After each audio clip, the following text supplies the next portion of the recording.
ഇതിലേ ഇപ്പൊ ഈ ഷീറ്റ് തന്നിട്ടുണ്ടല്ലോ, ഈ ഷീറ്റിലാണ് സാറ് എഴുതി കൊടുക്കുക. ഇതിൽ വ്യത്യാസം വരുത്തിയിട്ടുണ്ട്, പല സ്ഥലത്തും പലതരത്തിലുള്ള ഷീറ്റുകൾ വെക്കുന്നുണ്ട്. സാറ് പറയുമ്പോൾ ഒരു രോഗി നമ്മുടെ മുമ്പിൽ വന്നു കഴിഞ്ഞാൽ നമ്മൾ ആദ്യം കൊടുക്കുന്നത് ഒരുവിധം കോമൺ ആയിട്ട് കൊടുക്കുന്നതൊക്കെ ഇതിൽ എഴുതി വെച്ചിട്ടുണ്ട്. ഇതിൻ്റെ മുകളിൽ എഴുതിയിട്ടുണ്ട് കഴിക്കാൻ പാടില്ലാത്തവ, ഒഴിവാക്കേണ്ടവയുണ്ട്, പാടില്ലാത്തതുണ്ട്. അതിനെക്കുറിച്ച് ജസ്റ്റ് ഒന്ന് പറഞ്ഞുതരാം. ഇപ്പം ഒന്നും ചെയ്യണ്ട. നമ്മുടെ മുകളിൽ ഡേറ്റ് എഴുതാം, പേരെഴുതാം, വയസ്സെഴുതാം, പിന്നെ സ്ഥലം എഴുതുക. പിന്നെ മുകളിൽ നമുക്ക് രോഗവിവരങ്ങൾ എഴുതാം. ഏറ്റവും മുകളിൽ രോഗവിവരങ്ങൾ എഴുതും രോഗികൾ. അല്ലെങ്കിൽ വേറെ ഷീറ്റ് കൊടുക്കും. ഇപ്പോൾ ദീപ് ഡോക്ടറുടെ വേറെ ഷീറ്റ് കൊടുക്കും, എന്തൊക്കെ രോഗങ്ങളാണെന്നുള്ളത് എഴുതാൻ വേണ്ടിയിട്ട് വേറെ ഷീറ്റ് ഉണ്ട്. പിന്നെ നമ്മളിതിൽ അവർക്ക് കൊടുക്കുന്ന പേപ്പറാണിത്. അതിൽ ഒന്നാമത്തേതാണ് കുക്കുംബർ ജ്യൂസ്. എല്ലാവരും വന്നു കഴിഞ്ഞാൽ ആദ്യം കൊടുക്കേണ്ടത് കുക്കുംബർ ജ്യൂസ്. അസിഡിറ്റി ഉണ്ട് എല്ലാവർക്കും, വേവിച്ച ഭക്ഷണം കഴിക്കുന്നവർക്കൊക്കെ അസിഡിറ്റി ഉണ്ട്. അപ്പോൾ കുക്കുംബർ ജ്യൂസ് ആദ്യം കൊടുക്കുക. അതായത് വെറും വയറ്റിൽ ഒരു ഗ്ലാസ് കുക്കുംബർ ജ്യൂസ് കഴിക്കണം. രാവിലെ 6 മണിക്കോ 5:30ക്കോ എപ്പോഴായാലും കുഴപ്പമില്ല. രാവിലെ വെറും വയറ്റിൽ ഒരു ഗ്ലാസ് കുക്കുംബർ ജ്യൂസ്. അത് കഴിഞ്ഞ് ഉച്ചയ്ക്ക് ശേഷം 6 മണിക്ക്, രാവിലെ 6 മണിക്ക്, വൈകിട്ട് 6 മണിക്ക് എന്നാ പറയാം. അതെന്താന്ന് വെച്ചാൽ ഉച്ചയ്ക്കുള്ള ഭക്ഷണം ദഹിച്ച് കഴിഞ്ഞിട്ട് ഒരു 3-4 മണിക്കൂർ കഴിഞ്ഞിട്ട് അടുത്ത കുക്കുംബർ ജ്യൂസ് കുടിക്കാൻ പാടുള്ളൂ. കുക്കുംബർ ജ്യൂസ് എന്ന് പറഞ്ഞാൽ എല്ലാവർക്കും അറിയാം, നിങ്ങൾക്ക് എല്ലാവർക്കും അറിയാവുന്നതാണ്. ആൽക്കലൈൻ വാട്ടറാണ്. അത് അസിഡിറ്റിനെ ന്യൂട്രലാക്കാൻ വേണ്ടി നമ്മൾ ഉപയോഗിക്കുന്നതാണ്, കഴിക്കുന്നതാണ്. അപ്പോൾ ഒരു ഭക്ഷണം കഴിച്ചാൽ അത് ദഹിപ്പിക്കാനുള്ള ദഹനരസം ഉൽപ്പാദിപ്പിക്കും. നമ്മുടെ ശരീരം തന്നെ ഉൽപ്പാദിപ്പിക്കും, ഹൈഡ്രോക്ലോറിക് ആസിഡ് ഉൽപ്പാദിപ്പിക്കും. ആ സമയത്ത് ആൽക്കലൈൻ വാട്ടർ ഒഴിച്ചു കഴിഞ്ഞാൽ ആ ആസിഡിനെ ന്യൂട്രലാക്കി കളയും, പച്ചവെള്ളമാക്കും. അപ്പോൾ ദഹിക്കില്ലല്ലോ. ദഹനരസം ന്യൂട്രലായി കഴിഞ്ഞാൽ പിന്നെ കഴിച്ച ഭക്ഷണം ദഹിക്കില്ല. അപ്പോൾ ഭക്ഷണം കഴിച്ച് ദഹിച്ച് കഴിഞ്ഞതിന് ശേഷം കുക്കുംബർ ജ്യൂസ് കുടിക്കുക. കുക്കുംബർ ജ്യൂസ് അരിച്ചെടുത്തിട്ട് വേണം കുടിക്കാൻ. അതിൻ്റെ വെള്ളം മാത്രം മതി. അത് ശരീരം പെട്ടെന്ന് ഒബ്സർവ് ചെയ്യും. അത് കാരണം ജ്യൂസ് കുടിച്ച് കഴിഞ്ഞിട്ട് ഒരു 1/2 മണിക്കൂറോ 1 മണിക്കൂറോ കഴിഞ്ഞാൽ നമുക്ക് ഭക്ഷണം കഴിക്കാം. അതിന് കുഴപ്പമില്ല. പക്ഷെ ഭക്ഷണം ദഹിച്ച് കഴിഞ്ഞിട്ടേ കുക്കുംബർ ജ്യൂസ് കുടിക്കാൻ പാടുള്ളൂ. 3-4 മണിക്കൂർ കഴിഞ്ഞിട്ട് കുക്കുംബർ ജ്യൂസ് കുടിച്ചാൽ മതി. ഉച്ചയ്ക്കൽ ഭക്ഷണം കഴിച്ച് വൈകിട്ട് ഒരു 6 മണിയാകുമ്പോൾ കുക്കുംബർ ജ്യൂസ്. 4 മണിക്ക് കടിയും ചായയൊക്കെ കുടിച്ചതിന് ശേഷം പരിപ്പോടെയൊക്കെ നിന്നിട്ട് കുക്കുംബർ ജ്യൂസ് കുടിച്ചാൽ ബുദ്ധിമുട്ടാവും. എന്തെങ്കിലും കഴിച്ച് കഴിഞ്ഞിട്ട് ഒരു 3.5 മണിക്കൂർ സമയം കൊടുത്തിട്ട് വേണം കുക്കുംബർ ജ്യൂസ് കഴിച്ചിട്ട് കുക്കുംബർ കഴിക്കാം. കുക്കുംബർ ജ്യൂസ് കുടിക്കും. അപ്പോൾ കുക്കുംബർ ജ്യൂസ് പിന്നെ പിറ്റേ ദിവസം നിങ്ങൾ ഒരു കാര്യം ചെയ്യാം. നമ്മളിപ്പോൾ ഉച്ചയ്ക്ക് ഭക്ഷണം കഴിച്ചിട്ട് ഒരു 3.5 മണിക്കൂർ കഴിഞ്ഞിട്ട് കുക്കുംബർ ജ്യൂസ് കുടിച്ചോളൂ. അത് കഴിഞ്ഞൊരു 1/2 മണിക്കൂർ 1 മണിക്കൂർ കഴിഞ്ഞിട്ട് ചായ. ഇതിപ്പോ നമ്മള് അസിഡിറ്റി മാറ്റിയിട്ടല്ലേ അസിഡിറ്റി ഉണ്ടാക്കാൻ പറ്റുള്ളൂ.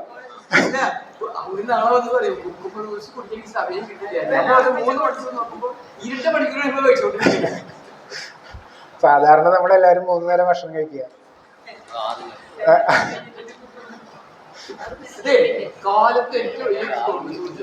പിന്നെ പറയണത് എന്താ വെച്ചാല് രാത്രി ഭക്ഷണം കഴിച്ച് 1 മണിക്കൂർ കഴിഞ്ഞിട്ട് ഒരു കുക്കുംബർ തൊലി ചെത്തി കളഞ്ഞ് കടിച്ചു തിന്നാൻ പറയുന്നുണ്ട്. കടിച്ചു തിന്നാൻ പറയുന്നത് എന്താ വെച്ചാൽ അപ്പൊ അതിന്റെ ഫൈബറും കൂടെ ഉള്ളിലേക്ക് ചെല്ലും. അത് ചെല്ലുമ്പോൾ തന്നെ ശരീരം ആസിഡ് പ്രൊഡ്യൂസ് ചെയ്യും, ഫൈബർ ചെല്ലുമ്പോൾ. അപ്പൊ പിന്നെ ഭക്ഷണത്തിന് പ്രശ്നം ഉണ്ടാവില്ല. അതുകൊണ്ടാണ് നമ്മൾ ചവച്ച് തിന്നാൻ തുടങ്ങിക്കഴിഞ്ഞാൽ ശരീരം പ്രൊഡ്യൂസ് ചെയ്യും, ആസിഡ് പ്രൊഡ്യൂസ് ചെയ്യും. അതുകൊണ്ടാണ് ജ്യൂസ് തന്നെ എടുത്ത് കഴിക്കണം 2 നേരം എന്ന് പറയാൻ കാരണം. അത് ദഹിപ്പിക്കാനുള്ള ദഹനരസം വേണമല്ലോ.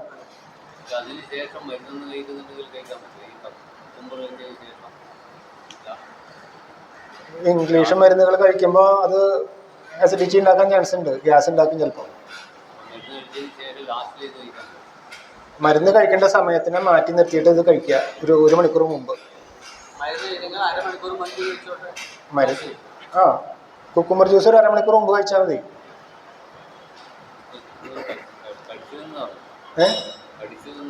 കടിച്ചെങ്കിലും തിന്നു. ഏറ്റവും നല്ലത് ജ്യൂസായിട്ട് കുടിക്കുകയാണ്. രാത്രി ഒരെണ്ണം കടിച്ച് തിന്നാം. നമുക്കിപ്പോൾ സ്റ്റോണൊക്കെ ഉള്ള ആൾക്കാരാണെങ്കിൽ ദയസാർ പറയാ 4 നേരം കഴിക്കാൻ പറയും കുക്കുംബർ ജ്യൂസ്. രാവിലെ വെറും വയറ്റിൽ ഒരു 6 മണിയാകുമ്പോൾ 11 മണിക്ക് ബ്രേക്ക്ഫാസ്റ്റ് ദഹിച്ച് ഒരു 11-11:30 ആകുമ്പോൾ ഒരു ഗ്ലാസ് കുക്കുംബർ ജ്യൂസ്. പിന്നെ വൈകിട്ട് 6 മണിക്ക് ഒരു കുക്കുംബർ ജ്യൂസ്. രാത്രി കിടക്കുമ്പോൾ ഒരു കുക്കുംബർ കടിച്ച് തിന്നാം. 4 നേരം പറയും. അതല്ല ജസ്റ്റ് അസിഡിറ്റിക്ക് മാത്രമാണെങ്കിൽ നമുക്ക് 3 നേരമാക്കിയിട്ട് കഴിച്ചാൽ മതി. പിന്നെ പറയണത് കുടിവെള്ളം നമ്മളിപ്പോൾ എഴുതി കൊടുക്കുകയാണെങ്കിൽ പേപ്പറിൽ എഴുതി കൊടുക്കുകയാണെങ്കിൽ ഇതുപോലെ എഴുതണം.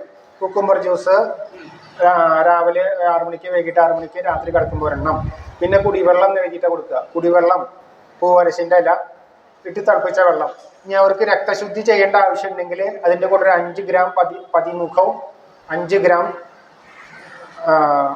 നിറനീണ്ടി 5 ഗ്രാം, ഇത് രണ്ടും കൂടെ ചതച്ച് ചേർത്ത് തിളപ്പിക്കുക. അതിൻ്റെ കൂടെ പൂവരശിൻ്റെ വെള്ളം തിളപ്പിക്കുമ്പോൾ അതിൻ്റെ കൂടെ ഇട്ടിട്ട് തിളപ്പിക്കുക. അപ്പോൾ രക്തശുദ്ധിക്ക് നല്ലതാണ്. പൂവരശിട്ട് തിളപ്പിക്കുമല്ലോ. പൂവരശിൻ്റെ വെള്ളം ലിവറിനുള്ള ലിവറിൻ്റെ ഒറ്റമൂലിയാണ് പൂവരശി. ലിവറിൻ്റെ പ്രശ്നം ഞാൻ കഴിഞ്ഞ ക്ലാസ്സിൽ പറഞ്ഞു. നമ്മളുടെ ശരീരത്തിൽ കൂടെ ഒബ്സർവ് ചെയ്യും വിഷം. ഇപ്പം നമ്മൾ ഉറുമ്പും പൊടി ഉപയോഗിച്ചാൽ ശരീരത്തിൽ വന്ന് വീണാൽ കാറ്റത്ത്, അതുപോലെ പാട്ടച്ചോക്ക്, പായലെ വിട, പൂപ്പലെ വിട, പെയിന്റ്, അതുപോലെ പച്ചക്കറികൾ, നമ്മൾ കഴിക്കുന്ന പച്ചക്കറിയിലുള്ള വിഷങ്ങൾ, ഒരുപാട് വിഷമുണ്ട് അന്തരീക്ഷത്തിൽ. ഇത് മുഴുവൻ കാമിലാരി ഒരു ശീലമാക്കൂ. പ്രമേഹദാഹശമനി ഷുഗറിനുള്ളതാണ്.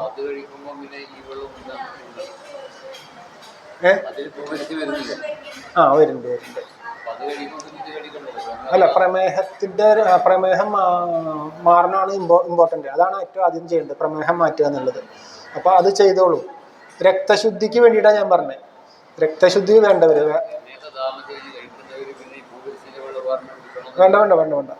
വേണ്ട. അതിലുണ്ടാവും, പൂവരശി ഉണ്ടാവും, പ്രമേഹദാശമനിയിലുണ്ടാവും.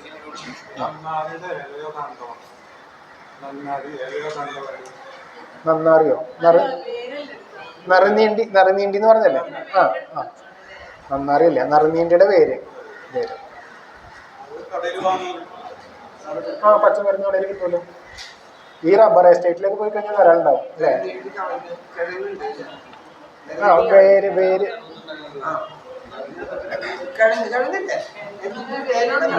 വേര് കിഴങ്ങുണ്ടായി.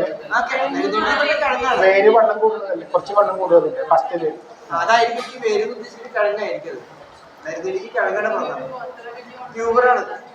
പിന്നെ ഉള്ളതാണ് ഭക്ഷണം. 2 നേരം മില്ലറ്റ്,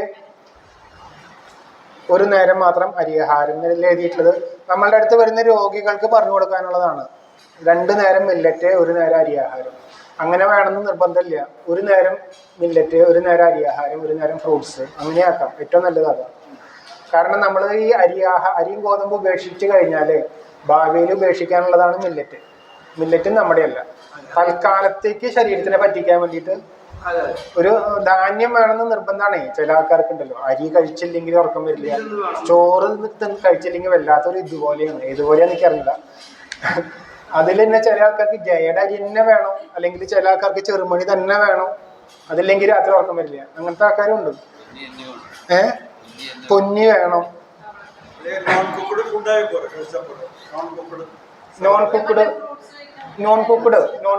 ഫ്രൂട്ട്സ്, സലാഡ്സ് ഇതൊക്കെ ഉപയോഗിക്കാം. പക്ഷെ ഞാൻ പറഞ്ഞില്ലേ, കഴിഞ്ഞ 2 ക്ലാസ്സിലും പറഞ്ഞതാണ്, കാർബോഹൈഡ്രേറ്റ്, ഫാറ്റ്, പ്രോട്ടീൻ, ഇത് നിർബന്ധമായിട്ട് ചേർന്നിരിക്കണം അതില്. മധുരക്കിഴങ്ങ്, തേങ്ങാക്കാട്ടില. കാർബോഹൈഡ്രേറ്റ് നേന്ത്രപ്പഴത്തിലുണ്ടല്ലോ, പേരക്കയിലുണ്ടല്ലോ, ഒരുവിധം എല്ലാറ്റിലും ഉണ്ട്.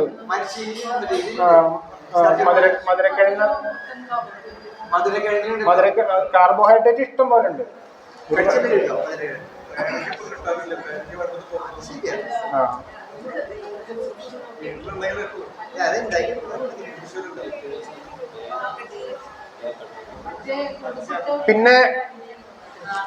പിന്നെ ഒഴിവാക്കേണ്ടവ അടിയിൽ എഴുതിയിട്ടില്ലേ? ഒഴിവാക്കേണ്ട സാധനങ്ങൾ എഴുതിയിട്ടുണ്ട്. ഇറച്ചി, മുട്ട, എണ്ണയിൽ വറുത്തത്, ബേക്കറി സാധനങ്ങൾ, കോളകൾ, ഉപ്പിലിട്ടത്, അച്ചാറുകൾ, പുളികൾ, green peas, soya, idli, dosa, yeast ചേർത്തത്, മൈദ, റവ. അപ്പൊ ഒരുവിധമൊക്കെ അതിലേ ഇഡ്ലി ദോശ നമുക്ക് പുളിപ്പിക്കാതെ കഴിക്കാം.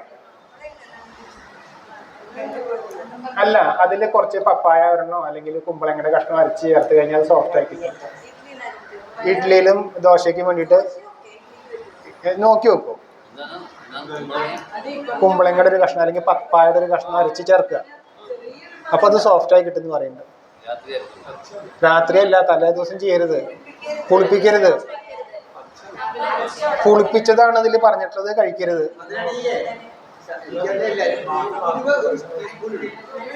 ഉലുവത്ത് കഴിക്കാം, ഉലുവ കഴിക്കാം, ഉലുവ കഴിക്കാം. രാവിലെ അരച്ച് ഉപയോഗിക്കുക, ഫ്രഷ് ആയിട്ട് ഉപയോഗിക്കുക, കുളിപ്പിക്കരുത്.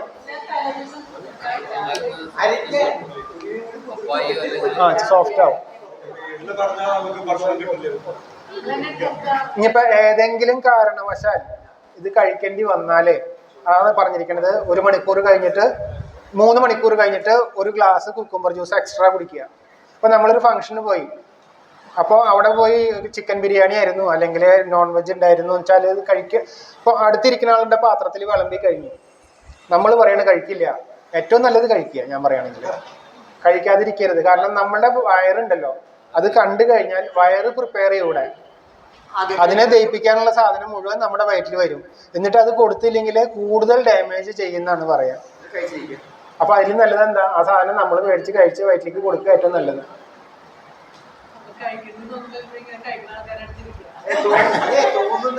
അങ്ങനെയല്ല, തോന്നുമ്പോ മേടിച്ച് കഴിച്ചോളൂ. നമുക്ക് മൂന്ന് തരത്തിലാണ് ജീവിക്കുക.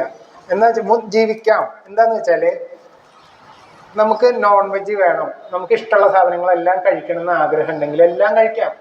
സാറ് അല്ലെങ്കിൽ ഇക്കോളജി ഒരിക്കലും പറയണില്ല ഇന്നത് കഴിക്കരുത് എന്ന് പറയണില്ല. കഴിക്കരുതെന്ന് പറയുന്നുണ്ട് ചില കാര്യങ്ങൾ, അത് പറഞ്ഞു തരാം.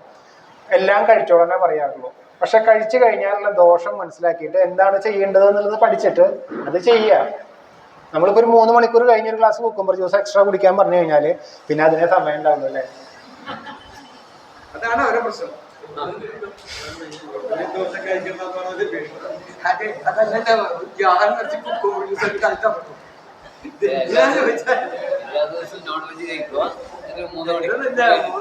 അല്ല, അത് ഒരു പ്രായം വരെയൊക്കെ കുഴപ്പമില്ല. 10-40 വയസ്സ് വരെയൊക്കെ നമുക്ക് പോവും. 30.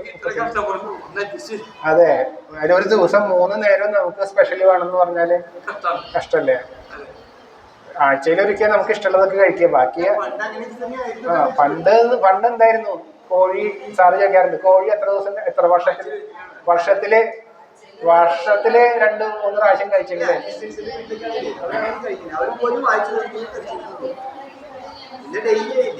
അത് നമ്മുടെ വരുമാനം കൂടിയില്ലേ,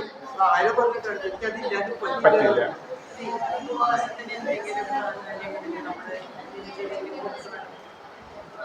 ഉപവാസത്തിന് ദയാസാറ് സപ്പോർട്ട് ചെയ്യില്ല. കാരണം നമ്മൾ ഭക്ഷണം ശരീരത്തിന് ആവശ്യമുള്ള കാർബോഹൈഡ്രേറ്റ് കൊടുത്തിരിക്കണം, ഫാറ്റ് പ്രോട്ടീൻ കൊടുത്തിരിക്കണം. അത് ഉപേക്ഷിക്കാൻ ദയാസാറ് പറയില്ല. പിന്നെ ചെയ്യാൻ കഴിയുന്ന ആൾക്കാരെ പറ്റി പറഞ്ഞിട്ടുള്ളത് എന്താ വെച്ചാൽ, കൂടുതൽ ഫാറ്റ് ശരീരത്തിൽ കൊളസ്ട്രോൾ ഉള്ളവർ, നിങ്ങൾക്ക് കൊളസ്ട്രോൾ കണ്ടന്റ് ഉള്ള ശരീരമാണ് കൂടുതലുണ്ടെങ്കിൽ ഉപവസിക്കാം, കുഴപ്പമില്ല.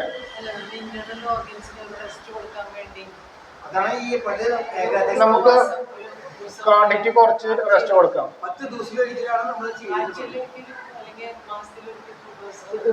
ഉപവസിക്കാനല്ല ഇത് ഉണ്ടാക്കിയിട്ടുള്ളത്, സിസ്റ്റം ഉണ്ടാക്കിയിട്ടുള്ളത്. അത് വർക്ക് ചെയ്യാൻ വേണ്ടി ഉണ്ടാക്കിയിട്ടുള്ളത്. ഓവർലോഡ് കൊടുക്കാതെ കുറച്ച്.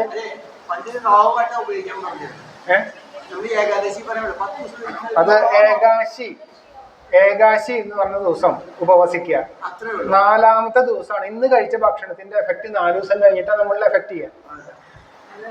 4ാമത്തെ ദിവസം ഏകാശി കഴിഞ്ഞ 4ാമത്തെ ദിവസം എന്താ, വാവ്. വാവിന്റെ ദിവസം നമ്മളുടെ മാനസികമായിട്ടുള്ള മനസ്സിന്റെ ഗ്രഹമാണ് ചന്ദ്രൻ അല്ലേ, വെള്ളത്തിനെ വലിക്കുന്ന സാധനമാണ്. അപ്പൊ തീർച്ചയായിട്ടും നമ്മളുടെ ബ്രെയിനിൽ ഫുള്ള് വെള്ളമല്ലേ. മാനസികമായിട്ട് നമ്മൾ ഏറ്റവും കൂടുതൽ വീക്കായിരിക്കുന്ന സമയമാണ് വാവ് ദിവസം. അന്ന് ഒരുപാട് അസുഖങ്ങൾ കൂടും, ശ്വാസം മുട്ട് കൂടും, മെന്റൽ പ്രോബ്ലം ഉള്ളവർക്ക് കൂടും. അപ്പൊ ഈ ഏകാശിയുടെ അന്ന് കഴിച്ച ഭക്ഷണം ആ എഫക്റ്റ് കിട്ടുക വാവിന്റെ അന്ന് നമുക്ക് ശക്തി കിട്ടുക. അതിനാണ് ഏകാശിക്ക് വെച്ചിട്ടുള്ളത്. അല്ല, അറിവില്ലാതെയാണ്. അറിവില്ലാതെയാണ്. എന്റെ അനുഭവം പറയാം. ഞാൻ 5 ഫ്രൂട്ടേറിയൻ ക്യാമ്പുകൾക്ക് പോയി. 5 ദിവസം നിങ്ങളാണ് ഫ്രൂട്ടേറിയൻ ക്യാമ്പ്. ഒരു ഫ്രൂട്ടേറിയൻ ക്യാമ്പ് ഓരോ ദിവസം ഒരു രാത്രി. എന്റെ വീട്ടിലും പണ്ട് എന്റെ വീട്ടിൽ വരെ ചെയ്തിരുന്നത് എന്താ, ഒരിക്കലെന്ന് പറഞ്ഞാൽ അരിഭക്ഷണം ഒഴിവാക്കി ചപ്പാത്തി ഉണ്ടാക്കുക എന്നാണ് ഒരുവിധം എല്ലാ വീട്ടിലും. ഇന്ന് ഒരിക്കലാണ് അരിഭക്ഷണം കിട്ടില്ല. അയ്യോ ഒന്നും അരിഭക്ഷണം കിട്ടില്ലായിരുന്നു. പക്ഷെ വയറ് നിറച്ച് ചപ്പാത്തിയും അല്ലെങ്കിൽ ഉപ്മാവും. ഇനിയിപ്പോ ഒരിക്കലും ചപ്പാത്തി ഇഷ്ടമുള്ളവർ കാത്തിരിക്കുകയാണ് ഒരിക്കലാവാൻ. ചങ്ങനാശ്ശേരിയിലൊരു ക്രിസ്ത്യൻ മിഷണറിയുടെ 3 പോയി എന്തിനൊക്കെ 5 ചില തൊട്ട് 7ാമത്തെ ദിവസം വരെ 5 ദിവസം കംപ്ലീറ്റ് നമ്മളുടെ ഉപവാസങ്ങൾ ചിട്ടപ്പെടുത്തിയിട്ടുള്ളത് എങ്ങനെയാണ്? നമുക്ക് എനർജി കിട്ടേണ്ട സമയത്ത് എനർജി കിട്ടുന്ന രീതിയിലേക്ക് ആക്കിയിട്ടാണ് ഉപവാസങ്ങൾ. ഭക്ഷണം കഴിക്കാതിരിക്കലല്ല. അതിന് ശാസ്ത്രീയമായിട്ട് ഒരുപാട് വലിയ തലങ്ങളുണ്ട്. അത് നമ്മൾ പഠിക്കണം. അല്ലാണ്ട് വെറുതെ റിലീജിയസ് ആയിട്ട് ഇത് സാറ് ഉപവാസത്തിനെ സപ്പോർട്ട് ചെയ്യില്ല. കാരണം സാറിൻ്റെ അടുത്ത് ഒരുപാട് പേര് വരുന്നുണ്ട് ഉപവസിച്ച് പനി വന്നു, പട്ടീനെ പോലെ പൂച്ചേനെ പോലെ ഭക്ഷണം കഴിക്കാണ്ട് കിടക്കുക, വെള്ളം പോലും കുടിക്കരുത് എന്ന് പറയുന്ന ചികിത്സാ രീതികളുണ്ട് നമ്മുടെ നാട്ടിൽ. എന്നിട്ട് കുടൽ ഉണങ്ങി ഒട്ടിപ്പിടിച്ച് ഭക്ഷണം കഴിക്കാൻ പറ്റാതെയായിട്ട് വരുന്നവർ ഒരുപാട് പേരുണ്ട് സാറിന്.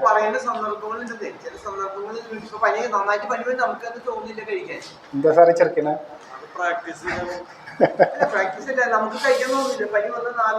അപ്പോ ഒഴിവാക്കേണ്ട സാധനങ്ങൾ കഴിക്കേണ്ടി വന്നാൽ ഒരു ഗ്ലാസ് കുക്കുംബർ ജ്യൂസ് 3 മണിക്കൂർ കഴിഞ്ഞിട്ട് കഴിക്കുക. പിന്നെ കഴിക്കാൻ പാടില്ലാത്തവ എന്ന് പറഞ്ഞിട്ടുണ്ട്. കഴിക്കാൻ പാടില്ലാത്തവ എന്ന് പറഞ്ഞാൽ അതിന് എക്സ്ക്യൂസ് ഇല്ല. അതെന്തൊക്കെയാ? ചെമ്മീൻ, ഞണ്ട്, കൊഞ്ച്, കക്കയിറച്ചി മുതലായ ഷെൽ ഫിഷുകളൊന്നും കഴിക്കരുത്. വളരെ പാവപ്പെട്ട ജീവികളവര്. അതുകൊണ്ടല്ല കേട്ടോ കഴിക്കരുതെന്ന് പറഞ്ഞത്. കഴിക്കരുത്. കഴിച്ചു പോയത് പോട്ടെ, ഇപ്പോഴും ജീവിച്ചിരിക്കണ്ടല്ലോ. അല്ല പറഞ്ഞുതരാം. നമ്മൾ ശ്രദ്ധിച്ചിട്ടുണ്ടോ? ഞണ്ട് ഇറച്ചി കഴിച്ചു, കക്കിറച്ചി കഴിച്ചു, നീര് വന്നു, ഉയർത്തു, ആശുപത്രിയിൽ പോകുമ്പോഴേക്കും മരിച്ചു. ഒരുപാട് ന്യൂസ് വരാറുണ്ട്, കേട്ടിട്ടുണ്ടോ? എൻ്റെ വീടിൻ്റെ അടുത്ത് അലർജി ഉണ്ട്, ചുണ്ട് വീർക്കണ സ്വഭാവം കണ്ടിട്ടുണ്ടല്ലോ. അത് ഫുൾ ബോഡി വന്നാലോ?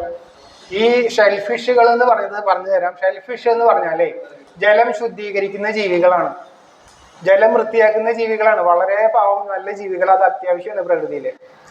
ഈ ജീവികൾ ജലം ശുദ്ധിയാക്കുമ്പോൾ നമ്മൾ അതിൻ്റെ ഉള്ളിലത്തെ ഒരു ചെറിയൊരു സാധനം എടുത്ത് കളയുന്നു പറയും. നന്നാക്കുമ്പോൾ ഒരു ഇൻഡസ്റ്റൈൻ എടുത്ത് കളയത്രേ. അപ്പോൾ അത് മാത്രമല്ല, ഇവര് ഹെവി മെറ്റൽസ് കളക്ട് ചെയ്യും ജലത്തിലുള്ളത്. ഇന്നിപ്പോൾ സകല വേസ്റ്റും വെള്ളത്തിലേക്കാണ്. നമ്മൾ നാട് മുഴുവൻ വേസ്റ്റ് വിടുന്നത് വെള്ളത്തിലേക്കാണ്. ഫാക്ടറി ആയാലോ വീടുകളായാലോ സ്ഥാപനങ്ങളൊക്കെ വേസ്റ്റ് വിടുന്നത് വെള്ളത്തിലേക്കാണ്. വെള്ളം മുഴുവൻ നശിച്ചു പോയി, നമ്മളുടെ നാശമായി. ഈ വെള്ളത്തിലുള്ള മാലിന്യം മുഴുവൻ വൃത്തിയാക്കുന്ന ജീവികളാണ് ഷെൽഫിഷുകൾ. അവരുടെ ഉള്ളിൽ ഈ ഹെവി മെറ്റൽസ് കളക്ട് ചെയ്ത് വെക്കുകയും ചെയ്യും. ഈ സാധനം നമ്മൾ കഴിച്ചു കഴിഞ്ഞാൽ നമ്മുടെ ശരീരം എലർജി എന്ന് പറയുന്ന സാധനം, ഈ മാലിന്യം വന്ന ശരീരത്തിന് പിന്നെ നമ്മൾ പറയാം എലർജി എന്ന് പറയാം. എലർജി വന്നു, നീര് വരും. തേനീച്ച കുത്തി നീര് വരണ പോലെ നീര് വരിക. ശരീരം മുഴുവൻ വീർക്കും. പുറത്തേക്ക് വീർക്കുന്നത് പോലെ തന്നെ ഉള്ളിലേക്കും വീർക്കും. ഉള്ളിലും തകടിക്കില്ലേ? അപ്പൊ നമ്മളുടെ ശ്വാസനാളം അടയും. അപ്പൊ തേനീച്ച കുത്തി മരിക്കുന്നതിന്റെ പ്രധാന കാരണം ഇതാ, ശ്വാസനാളം അടഞ്ഞു പോവാ. പുറത്തേക്ക് വീർക്കുന്നത് പോലെ തന്നെ ഉള്ളിലും പ്രസവമാണ്. തേനീച്ച ഏറ്റവും കൂടുതൽ കുത്ത് ഈ ഭാഗത്താണ്. ഞാൻ മുനിസിലൊക്കെ കുറെ കുത്ത് പഠിച്ചാൽ ഏറ്റവും കൂടുതൽ കുത്ത് ഇവിടെയാണ്. കഴുത്ത്, മുഖം, ഈ ഭാഗത്തെ കുത്തുക. മുകളിൽ നിന്നാണ് അറ്റാക്ക് ചെയ്യുക. അപ്പോൾ ഈ ഷെൽഫിഷുകൾ കഴിച്ചു കഴിഞ്ഞാൽ അലർജിക്ക് എന്ന് പറയാൻ കാരണം ഇതാണ്. അവരുടെ ശരീരത്തിലുള്ള ഹെവി മെറ്റൽസ് നമ്മുടെ ശരീരത്തിൽ വരുമ്പോൾ, അല്ലെങ്കിൽ മാലിന്യം നമ്മുടെ ശരീരത്തിൽ വരുമ്പോൾ നമ്മുടെ ശരീരം അങ്ങോട്ട് തടിച്ചു നിൽക്കും, അലർജി ആവും. അപ്പോൾ ബ്രെയിൻ ആദ്യം ഡാമേജ് ആവും, ഓക്സിജൻ കട്ടാവും, ബ്രെയിൻ ഡെത്ത് വരും, പിന്നെ ആൾ പോകും. പറഞ്ഞോ. കടലിൽ ചില സമയത്ത് ആൽഗൽ ബ്ലൂം എന്ന് പറഞ്ഞൊരു സാധനം ഉണ്ടാവും. അതായത് അമിതമായി ഈ രോഗങ്ങൾ ഒരുപാട് കൂടും. ആ കൂടുന്ന സമയത്ത് ഈ ഷെൽഫിഷ് നന്നായിട്ട് പെറ്റ് വരും. അവർക്ക് നല്ല ഫുഡാണ്. പക്ഷെ അവരുടെ ഈ ആൽഗൽ ബ്ലൂമിൽ പലപ്പോഴും അതിൽ ടോക്സിസിറ്റി ഉണ്ടാവും. അതായത് ഈ വെള്ളത്തിൽ ഒരുപാട് ഫെർട്ടിലൈസർ അങ്ങനത്തെ ഐറ്റംസ് ഒക്കെ കൂടുമ്പോൾ ആൽഗൽ സാധാരണയിലേക്കാൾ 10 ഇരട്ടിയൊക്കെ കൂടുന്നത്. അപ്പൊ ഈ കുഞ്ഞുങ്ങളും നന്നായിട്ട് പെറ്റ് വരുമോ, അവർക്ക് ഫുഡായി. പക്ഷെ ആ ആൽഗൽ ബ്ലൂമിലുള്ള ആ ടോക്സിൻ ഇത് ഇങ്ങനെ എന്താ പറയുക, ക്യൂമുലേറ്റീവ് ഇഫക്റ്റ് ആണ്. ചെറിയ സാധനങ്ങൾ ഇവർ കൂടുതൽ തിന്നുമ്പോൾ അത് ഇവരുടെ ശരീരത്തിൽ കൂടുതൽ അടിഞ്ഞുകൂടി കോൺസെൻട്രേഷൻ കൂടും. അപ്പൊ ആൽഗൽ ബ്ലൂം ഉണ്ടാവുന്ന സമയത്ത് പെറ്റുപെരുക്കുന്ന ഷെൽഫിഷാണ് ഈ മിക്കവാറും ഡേഞ്ചർ ഉണ്ടാവും. ഇപ്പൊ ഞാൻ സ്ഥിരം കഴിക്കുന്ന ചെമ്മീൻ കഴിക്കുന്നവർക്ക് പെട്ടെന്ന് ഒരു ദിവസം ചെമ്മീൻ കഴിക്കുന്നുണ്ടാവും. ചിലർക്ക് ബൈ നേച്ചർ ഒരു അലർജിക്ക് ആവാം. ചിലർക്ക് സ്ഥിരം കഴിക്കണമെങ്കിൽ ചില സമയത്ത് കഴിക്കുമ്പോൾ അലർജി ഉണ്ടാവും. അത് ഈ റീസൺ കൊണ്ടാണ്. അതായത് ആൽഗൽ ബ്ലൂമിന്റെ സമയത്ത് ഉണ്ടായ ഷെൽഫിഷ് ആയതുകൊണ്ടാണ് അതിന്റെ ബോഡിയിൽ ഈ പോയ്സന്റെ അറിയാനേ പറ്റില്ല. അതൊന്നും അറിയാൻ പറ്റില്ല. അപ്പൊ അതൊന്നും അറിയേണ്ട ആവശ്യമില്ല. ഈ ഷെൽ ഫിഷുകള് കഴിക്കരുത്. പിന്നെ ഒരു കാര്യമുണ്ട്, ഇപ്പൊ നമ്മള് ഇപ്പൊ അക്വാറ്റിക് സിസ്റ്റം നാച്ചുറൽ ഹാർവെസ്റ്റ് അല്ലാണ്ട് കടലിൽ പോയി പിടിക്കാതെ സിസ്റ്റങ്ങളിൽ തന്നെ അക്വാറ്റിക് സിസ്റ്റത്തിൽ തന്നെ വളർത്തുമ്പോൾ ഒരു ആർട്ടിഫിഷ്യൽ ഫുഡ് കൊടുത്തിട്ടാണ് വളർത്തുന്നത്. അപ്പൊ ഈ വലിയ കുഴപ്പമുണ്ടാവില്ല മിക്കവാറും. പക്ഷെ അതൊക്കെ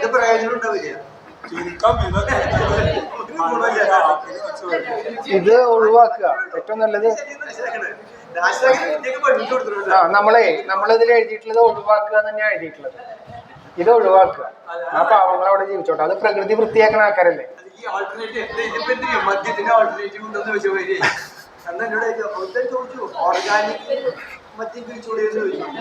പിന്നെ അപ്പൊ പാടില്ലാത്തപ്പോ മനസ്സിലായില്ലേ? ഇനി ഇതിൽ വല്ല സംശയം ഉണ്ടോ? ഈ ഷീറ്റില് ഇതിലെന്തെങ്കിലും സംശയം ഉണ്ടാവും? അറിയുന്നതാണെങ്കിൽ പറഞ്ഞുതരാം. പിന്നെ നമ്മള് ഒരു ഷീറ്റ് തന്നിട്ടുള്ളത് പ്രമേഹ രോഗം മാറ്റാം എന്ന് പറഞ്ഞിട്ടൊരു ഷീറ്റാണ്. എല്ലാവർക്കും കിട്ടിയില്ലേ? കിട്ടാത്തവരുണ്ടെങ്കിൽ പറഞ്ഞോളൂ. പ്രമേഹ രോഗം മാറ്റാം. അതെന്തുകൊണ്ടാന്ന് വെച്ചാല് പ്രമേഹ രോഗികൾക്ക് കൊടുക്കുന്ന ഷീറ്റാണത്. നമ്മൾ ഇതിലത്തെ ഇതെല്ലാം വെട്ടിക്കളയും. കുക്കുംബർ ജ്യൂസിന്റെ ഇതൊക്കെ വെട്ടിക്കളയും മുകളിലത്തെ. എന്നിട്ട് ഇത് വായിച്ചിട്ട് ഇതുപോലെ നോട്ടീസ് പ്രകാരം നോട്ടീസ് നോക്കിയിട്ട് ചെയ്യാനാ പറയാം. നോട്ടീസ് പ്രകാരം ജീവിക്കുക. അത് മാത്രമേ ഇവിടെ എഴുതുള്ളൂ. ആദ്യം എഴുതുക നോട്ടീസ് പ്രകാരം പറഞ്ഞിട്ട് ഈ നോട്ടീസ് കൊടുക്കും. നോട്ടീസ് നോക്കിയിട്ട് ചെയ്യാൻ പറയും. പ്രമേഹ രോഗികൾക്ക് ഉള്ളതാണിത്. കുക്കുംബർ ജ്യൂസിന് പകരം ആദ്യം തന്നെ എഴുതിയിട്ടുണ്ടാവും പടവലം ജ്യൂസാണ് എഴുതിയിട്ടുണ്ടാവുക. പടവലത്തില് സൾഫർ കണ്ടന്റ് അധികമാണ്. അതുകൊണ്ടാണ് നമ്മുടെ പാൻക്രിയാസിന്റെ മൂലകമാണ് സൾഫർ. അത് ഏറ്റവും കൂടുതലുള്ള ഒരു ആൽക്കലൈൻ ജ്യൂസാണ് പടവലത്തിന്റെ. അതുകൊണ്ടാണ് പടവലം ജ്യൂസ് പറഞ്ഞിട്ടുള്ളത്. അപ്പോൾ പടവലം ജ്യൂസ് ഇതേപോലെ തന്നെ രാവിലെ വെറും വയറ്റിലും വൈകിട്ട് 6 മണിക്കും കഴിക്കുക.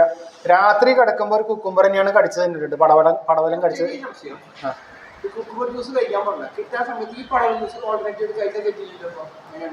കഴിക്കാം.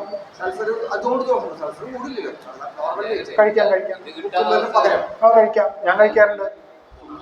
എനിക്ക് ഷുഗർ ഇല്ല, പക്ഷെ ഞാൻ കഴിക്കാറുണ്ട്. ഈ പടവലം ഇല്ല വീട്ടിലെ കുക്കുംബർ ഇരിക്കണമെങ്കിൽ എടുത്ത് കഴിക്കാം. കുക്കുംബർ തന്നെ കഴിച്ചോളൂ. കുക്കുംബറും കഴിക്കാം, ഇതും കഴിക്കാം. പക്ഷെ പ്രമേഹ രോഗികൾക്ക് ഏറ്റവും നല്ലത് പടവലാണ്. അതാ ഉദ്ദേശിച്ചത്. തണ്ണിമത്തൻ കഴിക്കുമ്പോൾ അതിന്റെ തൊലിയുടെ തൊട്ടുള്ള ആ കട്ടിയുള്ള ഭാഗല്ലേ വെള്ള, അതും കൂടെ എടുത്ത് നല്ലോണം അടിച്ച് ചേർത്ത് കഴിക്കണം.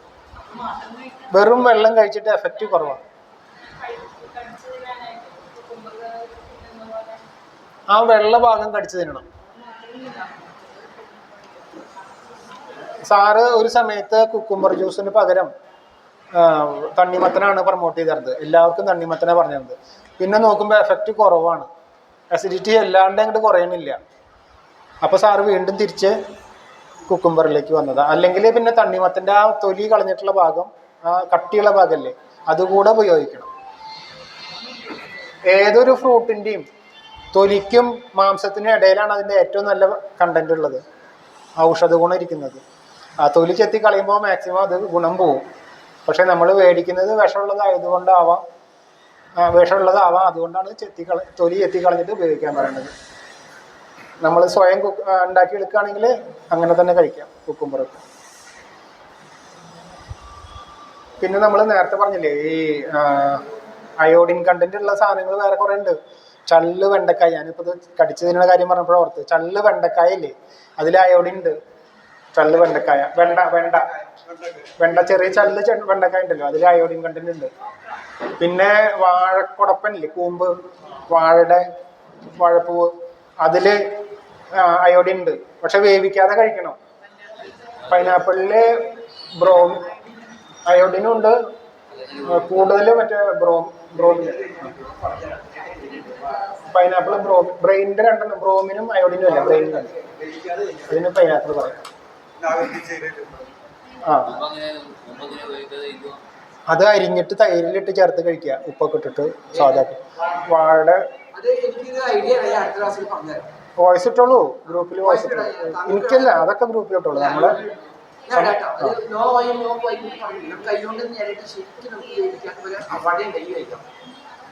വാഴയുടെ എല്ലാ ഭാഗവും ആൽക്കലൈനാണ്, എല്ലാ ഭാഗവും.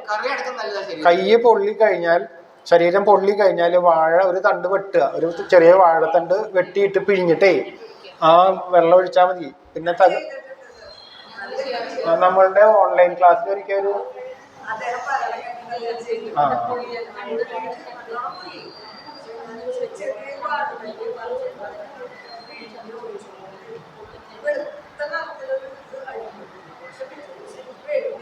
നോർമലോ കംപ്ലീറ്റ് നോർമലോ ഒരു ഡെലിവറിക്ക് ഒരു എണ്ണ അയച്ചോളൂ. ഇതേപോലെ ഒരു പാല് നിറത്തിലുള്ള സാധനം. അപ്പം വാഴപ്പിണ്ടി ആയിരിക്കും അവർ കഴിക്കുന്നത്. വാഴപ്പിണ്ടി കൊണ്ട് മോരുണ്ടാക്കുന്നുണ്ട്. രാധാകൃഷ്ണൻ ഡോക്ടർ ഇല്ലേ, നമ്മുടെ തിരൂരുള്ള പ്രകൃതി ചികിത്സാ കേന്ദ്രത്തിലെ രാധാകൃഷ്ണൻ ഡോക്ടർ, അദ്ദേഹം നമ്മൾ ക്ഷണിച്ചു കഴിഞ്ഞാൽ വീട്ടിൽ വന്ന് ഭക്ഷണം ഉണ്ടാക്കി തരും. സദ്യയൊക്കെ അറേഞ്ച് ചെയ്യണമെങ്കിൽ പറഞ്ഞുണ്ടാക്കി തരും. അവര് മോരുണ്ടാക്കുന്നത് ഉണ്ണിപ്പിണ്ടിന്നാ, വാഴപ്പിണ്ടിന്നാ. തൈരില്ലേ, നമ്മൾ സംഭാരം ഉണ്ടാക്കില്ലേ, മോരല്ല സംഭാരം, അതുണ്ടാക്കുക വാഴപ്പിണ്ടി പിഴിഞ്ഞ് നീരെടുത്തിട്ടാ. വേറെ മോര് ചേർക്കില്ല.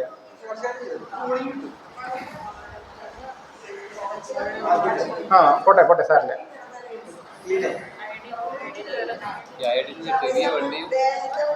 വാഴക്കൂമ്പ്, കൊടപ്പൻ, അല്ലെങ്കിൽ എന്താ പറയുക നിങ്ങളുടെ നാട്ടില്, എന്താണോ അത്.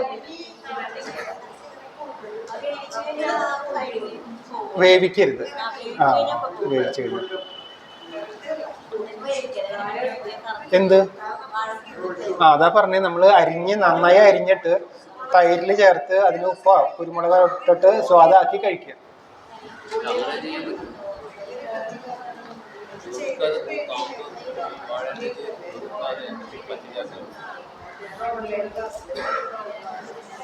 അപ്പൊ ഇത് വായിച്ചു നോക്കിക്കോളൂ.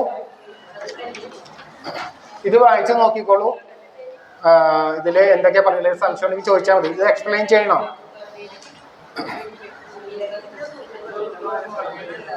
ഇതില് കുടിവെള്ളം പറഞ്ഞിട്ടുള്ളത് പ്രമേഹ രോഗികൾക്ക്, കുടിവെള്ളം പറഞ്ഞിട്ടുണ്ട്. ഇത് നമ്മൾ പ്രമേഹദാഹശമനി ഉണ്ടാക്കുന്നതാണ് ഇതിൽ പറഞ്ഞിരിക്കുന്നത്. കുടിവെള്ളം എന്ന് പറഞ്ഞിട്ട് കൊടുത്തിട്ടില്ലേ, ഈ മേടിക്കണ പ്രമേഹദാഹശമനി ഉണ്ടാക്കുന്നതാണ് ഇതിൽ കൊടുത്തിട്ടുള്ളത്. യൂട്യൂബിൽ കാണുന്നതുണ്ട്. ഞാൻ എൻ്റെ ഏട്ടൻ്റെ അടുത്ത് പറഞ്ഞു, ഏട്ടന് യൂറിനറി ഇൻഫെക്ഷൻ ഒക്കെ ഉണ്ടായിരുന്നു, ഷുഗറും ഉണ്ട്. അപ്പോൾ ഏട്ടനോട് ഞാൻ പറഞ്ഞത് നല്ലതാണ് കുടിവെള്ളം എന്ന് പറഞ്ഞു, എൻ്റെ സ്വന്തം ബ്രദറിൻ്റെ അടുത്ത്. അപ്പോൾ ആള് യൂട്യൂബ് നോക്കിയിട്ട് പറഞ്ഞല്ല, അവിടെ ഒരു ഡോക്ടർ വേറെ ഒരെണ്ണം പറഞ്ഞിട്ടുണ്ട്. ഞാൻ പറഞ്ഞു ശരി, ഓക്കെ. അല്ല നിർത്തിയില്ല. ഇത് അനുഭവം ഉള്ളത് കൊണ്ടാണ് പറയണത്, മറ്റേത് കഴിച്ചിട്ട് അനുഭവം ഉണ്ടാവില്ല എന്നുള്ളത് അറിയില്ലല്ലോ. ഇത് സാറ്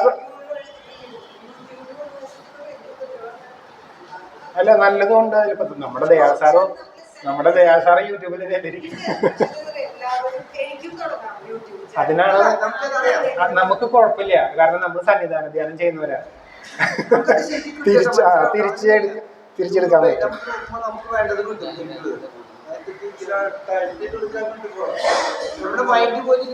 പിന്നെ കുടിവെള്ളം കഴിഞ്ഞാല് ഭക്ഷണം പറഞ്ഞിട്ടുണ്ട്. ഞാനിപ്പോ ഇന്റർവെല് തരാം, ഒരു മിനിറ്റ്. കേട്ടോ.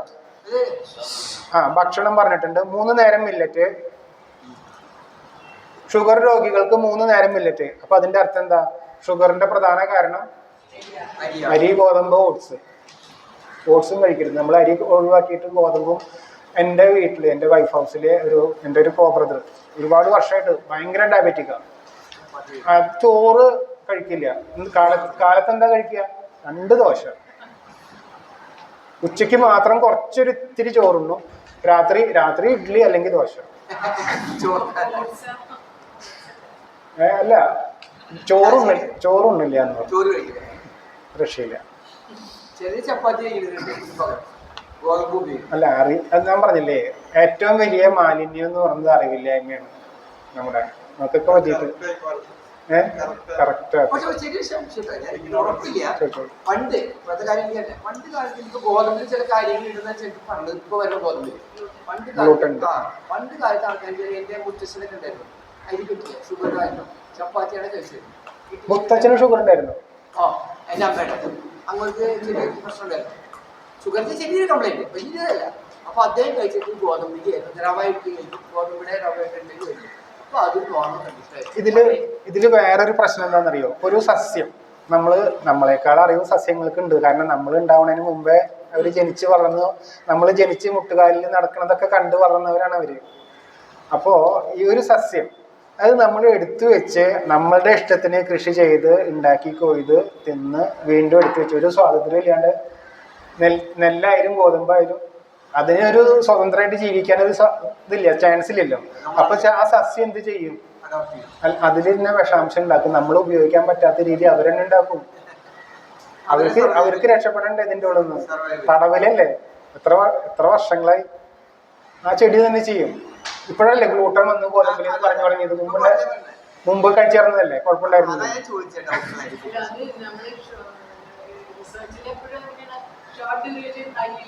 ഈ രണ്ട് കാര്യം മാത്രം അല്ലെങ്കിൽ ഗ്ലൂട്ടൻ ചെറിയ സമയം കൊണ്ട് കൂടുതൽ ഉൽപാദനം. അല്ല, അത്യുൽപാദനത്തിന് വേണ്ടി മാത്രം സെലക്ട് ചെയ്തപ്പോ ഗ്ലൂട്ടന്റെ കണ്ടന്റ് കൂടുതൽ ആരും നോക്കിയിട്ടില്ല. അപ്പോ അരി ഗോതമ്പ് ഓട്സ് ഒഴിവാക്കിയാൽ തന്നെ ഷുഗർ രോഗം മാറ്റാം എന്ന് ഉറപ്പായിട്ടുണ്ട്. കണ്ണൂരിൽ നിന്ന് ഒരു സാറ് ദയാൽ സാറിനെ കാണാൻ വന്നു, തൃശ്ശൂർ ദീപ് ഡോക്ടറുടെ ക്ലിനിക്കിൽ വന്നിട്ടുണ്ടായിരുന്നു.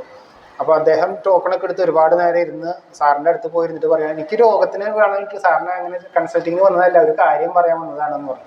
അപ്പോൾ ഞങ്ങളൊക്കെ ശ്രദ്ധിച്ചു. ഇത്രയും ദൂരത്ത് നിന്ന് ഓടി വന്ന് വെയിറ്റ് ചെയ്ത് സാറിനെ കണ്ടപ്പോൾ ഞാൻ എൻ്റെ ഇൻസുലിനും മരുന്നൊക്കെ മെഡിക്കൽ ഷോപ്പിൽ തിരിച്ചു കൊടുത്ത് പൈസ തിരിച്ചു മേടിച്ചു.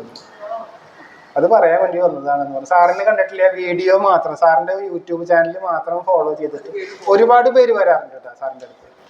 ആ ഒരു സന്തോഷം സാറിൻ്റെ അടുത്ത് പങ്കുവെക്കാൻ. അപ്പോൾ സാറ് പറഞ്ഞു, എന്തിനാ എന്നോട് പറയണം, അത് പോയിട്ട് വല്ല മീഡിയാസിൽ പോയി പറയാൻ പറഞ്ഞു. ഷുഗർ രോഗം മാറില്ല, ജീവിതകാലം മുഴുവൻ ഇൻസുലിൻ അല്ലെങ്കിൽ മരുന്ന് കഴിക്കണം എന്ന് പറയണതല്ലേ, അത് മാറ്റാം. അത് ഇത്രയേ വേണ്ടൂ. പക്ഷെ നമ്മളൊന്ന് ഇച്ഛ വേണം.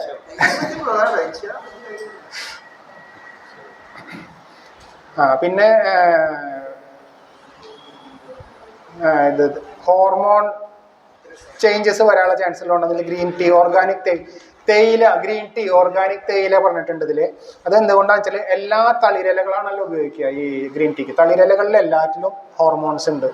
നമ്മൾ ഹോർമോൺ ഇംബാലൻസിങ് ഉള്ള ആൾക്കാർ സാറിൻ്റെ അടുത്ത് വന്നു കഴിഞ്ഞാൽ സാറ് പറയാം ഗ്രീൻ ടീ കഴിച്ചോളാൻ പറയും. അപ്പോൾ ചായ കുടിച്ചോളാൻ പറയുന്ന ഒരു സന്തോഷമല്ലേ. വൈകിട്ടോ രാവിലെ ഓരോ ചെറിയ ചായ കഴിച്ചോളൂ എന്ന് പറഞ്ഞാൽ ഒരു സുഖമാണ്. ചായ കഴിക്കരുത്, കാപ്പി കഴിക്കരുത്, ഇത് പത്തിയല്ല.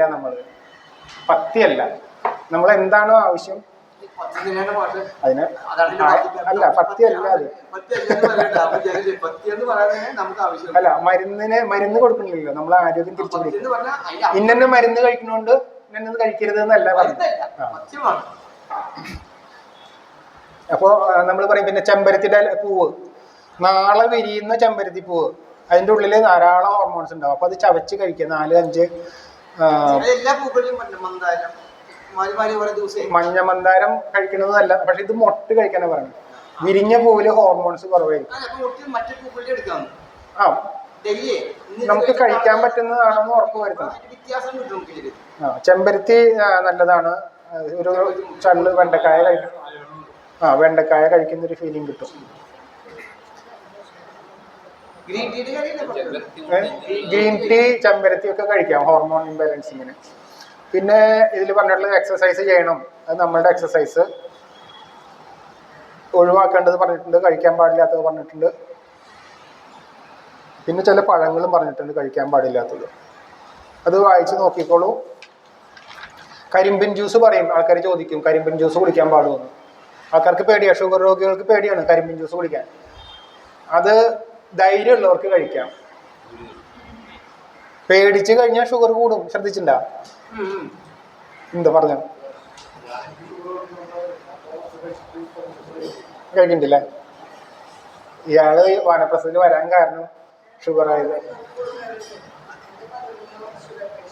കരിമ്പ് ജ്യൂസ്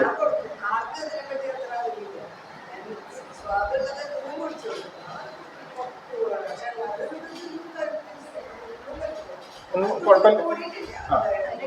അത് അറിഞ്ഞിട്ടില്ല അല്ലേ? ഈ കരിമ്പിന്റെ ജ്യൂസിലുള്ള കാർബോഹൈഡ്രേറ്റ് ഉണ്ടല്ലോ, നമ്മുടെ വാട്ടർ സോളിബിൾ ആണ്. മില്ലറ്റിലുള്ള കാർബോഹൈഡ്രേറ്റ് പോലെ C4 എന്ന് പറയും. അതൊരു പ്രത്യേകത. അത് കാർബൺ റിലീസ് ചെയ്യുന്നത് സ്ലോ ആയിട്ടാണ്. അതുകൊണ്ട് കരിമ്പ് ധൈര്യമായിട്ട് കഴിക്കാം. പിന്നെ വാട്ടർ സോളിബിൾ കാർബോഹൈഡ്രേറ്റും വാട്ടർ സോളിബിൾ ഷുഗറും ആണ് അതിലുള്ളത്. അതുപോലെ തന്നെ നീരൊക്കെ വീട്ടിലുണ്ടാക്കാം. കരിമ്പിൻ ജ്യൂസിന്റെ ഒരു മെഷീൻ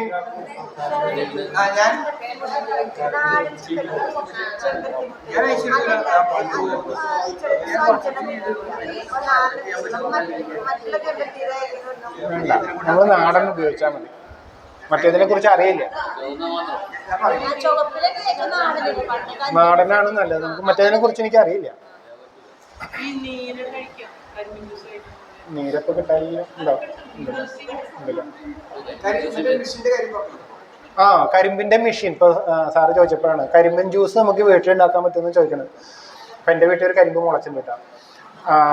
അത് നമുക്ക് കഴിച്ച് ഇപ്പൊ എൻ്റെ ഒരു ഫ്രണ്ട് ഇതുപോലെ ചെറുതായി മുറിച്ച് അരിഞ്ഞിട്ട് മിക്സിയിലിട്ട് അടിച്ച് ജ്യൂസ് എടുത്ത് പിഴിഞ്ഞെടുത്ത് കഴിച്ച് കുടിക്കുന്നുണ്ട്. വേണമെന്ന് വെച്ചാൽ ചക്ക കരിമ്പിൻ കഴിക്കുന്നു പറഞ്ഞില്ല.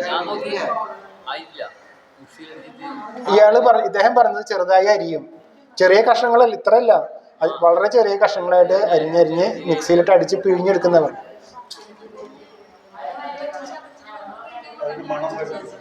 കരിമ്പ് കടിച്ച് കഴിക്കുകയാണ് ഏറ്റവും നല്ലത്. കാരണം പണ്ട് കരിമ്പ് കഴിച്ചാർന്ന കാരണം കൊണ്ട് എൻ്റെ പല്ലിന് നല്ലതാണ്.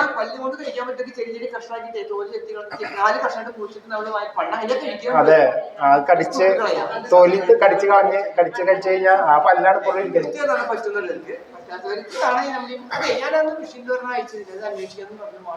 മാഷോട് ചോദിച്ചു ഞാൻ, ഒരു കൈ കൊണ്ട് കറക്കുന്ന ഒരു മെഷീൻ 5000-5500 രൂപ മറ്റാണ് വില അല്ലെ? 4000. ആ, അപ്പോ സാധാരണക്കാർക്ക് അഫോർഡബിൾ ആയിട്ടുള്ള ഒരു മെഷീൻ കൈ കൊണ്ട് തിരിക്കുന്നതാണ്. അപ്പൊ സാറ് മേടിച്ചിട്ടുണ്ട്, ദയാൽ സാറിന്റെ വീട്ടിൽ ഫിറ്റ് ചെയ്തിട്ടുണ്ട്. അപ്പൊ സാറ് പറഞ്ഞു എല്ലാവരോടും പറയാൻ വരട്ടെ, കാരണം അത് സാറ് ഉപയോഗിച്ചിട്ട് അതിന്റെ പോരായ്മകൾ മനസ്സിലാക്കിയതിന് ശേഷം പറയാമെന്ന് പറഞ്ഞിട്ടുണ്ട്. രണ്ടുപേരൊക്കെ വേണ്ടി വരും ചിലപ്പോൾ, ഒരാൾ തിരിക്കാനും ഒരാൾ കരിമ്പ് കയറ്റാനും. കഷ്ണത്ത് ടൈറ്റ് ആവില്ലേ? കൈ കൊണ്ട് തിരിക്കുന്നതാ അല്ലേ? മരത്തിന്റെ ഉണ്ട് അല്ലേ? ചക്കിലാക്കിയ വെളിച്ചെണ്ണയുടെ ഗുണമല്ലേ, അതുപോലെ തന്നെയാണ് കൈകൊണ്ട് തിരിച്ച ഈ മെഷീന്റെ ജ്യൂസിന്റെ ഗുണം.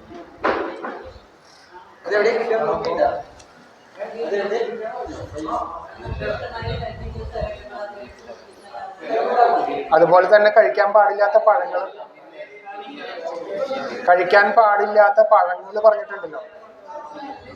ചക്ക, മാങ്ങ, വാഴപ്പഴങ്ങൾ എന്നൊക്കെ പറഞ്ഞിട്ടുണ്ട്. ഇതും ധൈര്യം ഉണ്ടെങ്കിൽ കഴിക്കാട്ടോ. ആ, നല്ലതെന്ന് പറയുന്നത്.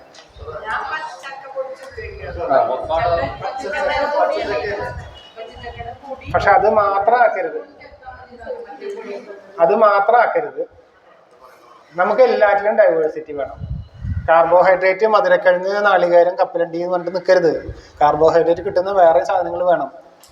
ഇപ്പം നമുക്കൊരു ഓക്സിജൻ വേണം നമുക്ക്. അപ്പോൾ നമ്മൾ തേയിലക്കാട്ടിലോ അല്ലെങ്കിൽ റബ്ബർ എസ്റ്റേറ്റിലോ പോയി നിന്നിട്ട് ഓക്സിജൻ എടുത്തിട്ട് കാര്യമില്ല. നമുക്ക് ഡൈവേഴ്സിറ്റി കൂട്ടണം. പല ചെടികളുടെ പല കാർബോഹൈഡ്രേറ്റ്, പല ഫാറ്റ്, പല പ്രോട്ടീൻ, ഓക്സിജൻ എല്ലാം ഡൈവേഴ്സിറ്റി കൂട്ടണം. നമ്മളെല്ലാവരും വ്യത്യസ്തമല്ലേ? ഇപ്പം നമ്മുടെ ഒരു വീട്ടിൽ നേന്ത്രപ്പഴം കഴിക്കും. ഷുഗർ ഉണ്ടെങ്കിൽ പേരക്ക കഴിക്കാം. പേരക്കയിലുണ്ട്, പൈനാപ്പിളിലുണ്ട്, എല്ലാറ്റിലും കാർബോഹൈഡ്രേറ്റ് എല്ലാറ്റിലും ഉണ്ട്.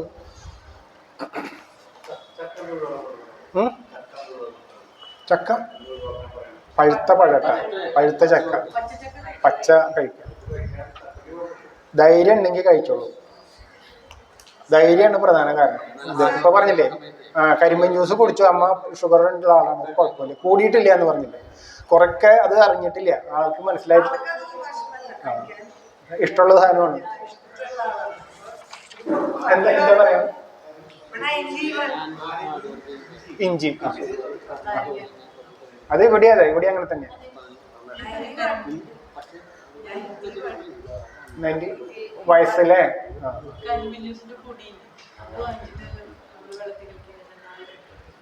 ഷുഗർ കെയിൻ പൗഡർ നടക്കണത് അല്ലേ, ഗ്രീൻ സിഗ്നേച്ചറിന്റെ അല്ലേ, ഇപ്പൊ വരുന്നില്ല. അത് ഡ്രൈ ഇതാണ്, ഡ്രൈ എന്താ പറയുക, ഡ്രൈ പൗഡറാണ്. ചൂടുള്ള പ്രതലത്തിലേക്ക് സ്പ്രേ ചെയ്യാം. അപ്പൊ അത് വീണ ഉടനെ അവിടെ ഡ്രൈ ആവില്ലേ, ഉണങ്ങില്ലേ, അതിനെ എടുക്കുന്നതാണ്. മിൽക്ക് പൗഡറൊക്കെ ഉണ്ടാക്കുന്ന പോലെ പാല് സ്പ്രേ ചെയ്തിട്ട് ഫോഗിങ് സിസ്റ്റം ഉണ്ടാക്കുക, എന്നിട്ട് അത് സ്പ്രേ ചെയ്ത് ചൂടുള്ള പ്രതലത്തിൽ വീഴുമ്പോൾ അപ്പം തന്നെ ഡ്രൈ ആവും. അതിന് ഫ്രീസ് ഡ്രൈയിങ് അല്ല, ഫ്രീസ് ഡ്രൈയിങ് കോക്കനട്ട് മറ്റുണ്ടാക്കുന്ന വിളിച്ചു. അതെയാ, അതെ, ഇങ്ങനെ ഉണ്ടാക്കുന്നുണ്ടെന്ന് കേട്ടിട്ടുണ്ട്. അറിയില്ല. പിന്നെ ഉള്ളത് മില്ലറ്റുകളെ കുറിച്ച് കുറച്ച് ചെറുതായിട്ട് കൊടുത്തിട്ടുണ്ട്, അത് വായിച്ചു നോക്കിക്കോളൂ. നമുക്ക് മില്ലറ്റുകൾ ഒരുപാടുണ്ട്, 10-50 തരം മില്ലറ്റുകളുണ്ട്. അതിൽ 5 എണ്ണമാണ് മെഡിസിനൽ വാല്യൂ കൂടുതലുള്ളത്, പോസിറ്റീവ് മില്ലറ്റ്സ് എന്ന് പറയുന്നത്. പിന്നെ അതിനെക്കുറിച്ച് കൂടുതലായിട്ട് അറിയണമെങ്കിൽ കാദർവാലി സാറിൻ്റെ ബുക്സ് പഠിച്ചാൽ മതി. രാജൻ സാർ ചേട്ടൻ്റെ അടുത്ത് ചോദിച്ചു കഴിഞ്ഞാൽ ബുക്സ് കിട്ടും.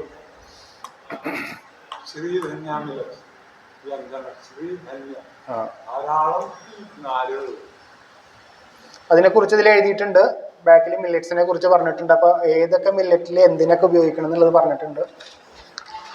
മാറി മാറി കഴിക്കണം. ഒരു മില്ലറ്റ് തന്നെ സ്ഥിരം കഴിക്കണേക്കാൾ നല്ലത് ഓരോ മില്ലറ്റ്, ഇപ്പോൾ ഒരു പാക്കറ്റ് പൊട്ടിച്ചു, അത് ഉപയോഗിച്ച് കഴിഞ്ഞാൽ പിന്നെ വേറെ തരം മില്ലറ്റിൻ്റെ പാക്കറ്റ് പൊട്ടിക്കുക. അല്ലാണ്ട് രാവിലെ ഒരെണ്ണം ഉപയോഗിച്ചു പിന്നെ ഉച്ചയ്ക്ക് വേറെ, അങ്ങനെ വേണ്ട. അല്ലെങ്കിൽ എല്ലാം കൂടി മിക്സ് ചെയ്യാൻ വേണ്ട, കാരണം എല്ലാറ്റിനെയും വേവ് ഡിഫറൻസ് ഉണ്ട്. വേവ് ഒരേപോലെയല്ല എല്ലാ മില്ലറ്റിൻ്റെയും. പിന്നെ മില്ലറ്റുകൾ ഒരു 6 തൊട്ട് 8 മണിക്കൂർ വെള്ളത്തിലിട്ട് വെക്കാൻ പറയുന്നത് വേവ് കുറഞ്ഞിട്ടല്ല, അതിലൊരു ഫൈറ്റിക് ആസിഡ് ഉണ്ട്. ആ ഫൈറ്റിക് ആസിഡ് കണ്ടന്റ് കൂടുതലിരിക്കുമ്പോൾ നമ്മുടെ ശരീരം അതിനെ ഒഴിവാക്കും. അപ്പം എന്ത് ചെയ്യുക വെച്ചാൽ ബാക്കിയുള്ള മൂലകങ്ങളും കൂടെ ഒബ്സർവ് ചെയ്യാണ്ട് പോകും, ഒഴിവാക്കും. മില്ലറ്റിൽ ഒരുപാട് മൂലകങ്ങൾ, സൂക്ഷ്മ മൂലകങ്ങളുണ്ട്, അത് നമ്മുടെ ശരീരത്തിന് കിട്ടാതെ പോകും. കഴുകണം. കടുത്തുരുത്തിയിൽ എല്ലാവർക്കും വാനപ്രസ്ഥം ക്ലാസ്സിൽ വരുന്നവർക്ക് ഉച്ചയ്ക്ക് കഞ്ഞി കൊടുക്കും, മില്ലറ്റിൻ്റെ കഞ്ഞി. അപ്പം അവരെന്താ ചെയ്യും, നന്നായി കഴുകിയിട്ട് കലത്തിലിട്ട് വെക്കും തലേ ദിവസം രാത്രി. രാവിലെ എഴുന്നേറ്റ് വന്ന് നേരെ ആ കല്ലെടുത്ത് അടുപ്പത്ത് വെക്കും. ഭയങ്കര ടേസ്റ്റാന്ന് പറയുന്നുണ്ട്. ഞാൻ 2 പ്രാവശ്യം കഴിച്ചു. കഞ്ഞിയും ചമ്മന്തിയും തരും അവിടെ. അല്ല, കഴുകിയ വെള്ളം കളയും. എന്നിട്ട് അതിലിട്ട് വെച്ച വെള്ളം ഉണ്ടല്ലോ, ആ വെള്ളം അങ്ങനെ തന്നെ എടുത്ത് അടുപ്പത്ത് വെക്കും. അത് വെള്ളവും കഞ്ഞി നന്നായിട്ട് കഴുകിയിട്ടേ നല്ല പായസം പോലെ അങ്ങനെ. അല്ല, ഉച്ചക്ക് ഭക്ഷണമായിട്ട് അല്ലേ.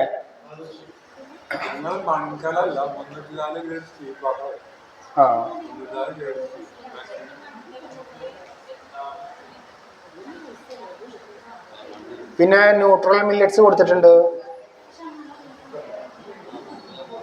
കൂടുതൽ അറിയണമെങ്കിൽ കാദർവാലി സാറിന്റെ ബുക്സ് പഠിക്കുക.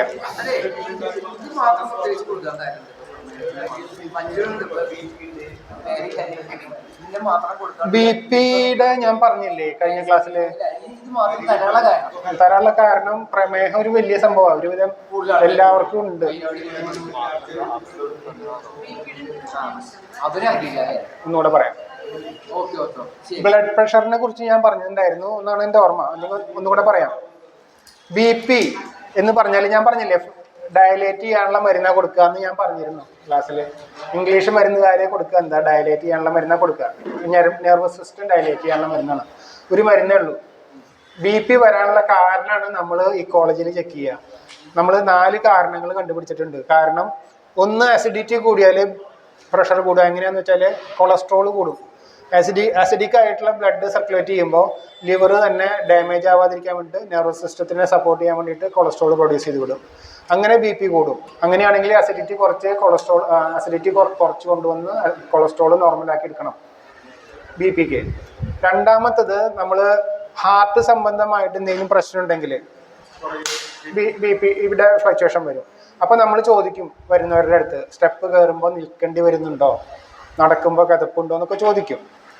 അങ്ങനെ ഉണ്ടെന്ന് പറയുകയാണെങ്കിൽ നമുക്ക് മനസ്സിലാക്കാം ഇന്ന കാരണം കൊണ്ടാണ് ബി പി എന്ന് മനസ്സിലാക്കാം, ഹാർട്ട് സംബന്ധമായിട്ടുള്ള പ്രശ്നം കൊണ്ടുള്ള ബി പി ആണെന്ന് മനസ്സിലാക്കാം. അപ്പോൾ അതിനെ നമ്മൾ പറയപ്പോഴും അതല്ല, കാരണത്തിനെ ചികിത്സിക്കണം.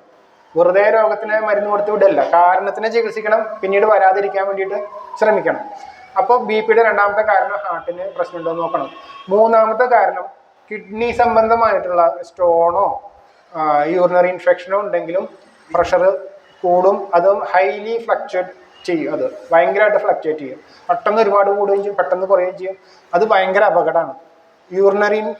യൂറിൻ സംബന്ധമായിട്ടുള്ള പ്രഷറാണെങ്കിൽ പെട്ടെന്ന് സ്ട്രോക്ക് വരാനൊക്കെയുള്ള ചാൻസ് കൂടുതലാണ്. ഭയങ്കരമായിട്ട് ഹൈ ആവും, പെട്ടെന്ന് കുറയുകയും ചെയ്യും. അങ്ങനത്തെ ഫ്ലക്ച്വേറ്റ് ചെയ്യണ ബി പി ആണെങ്കിൽ കിഡ്നി സ്റ്റോണോ യൂറിനറി ഇൻഫെക്ഷനോ ഉണ്ടായിരിക്കും.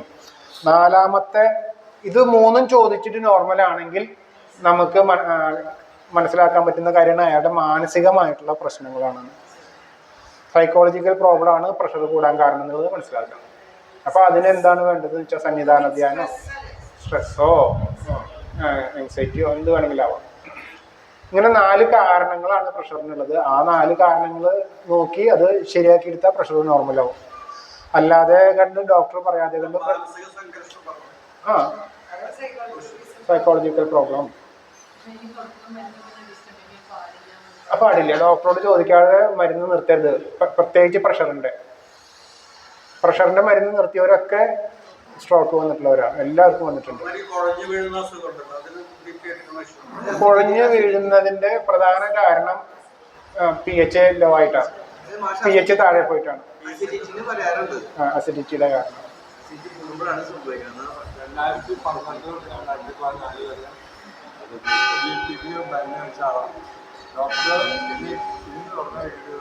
നമുക്ക് ബ്രേക്ക് വേണം.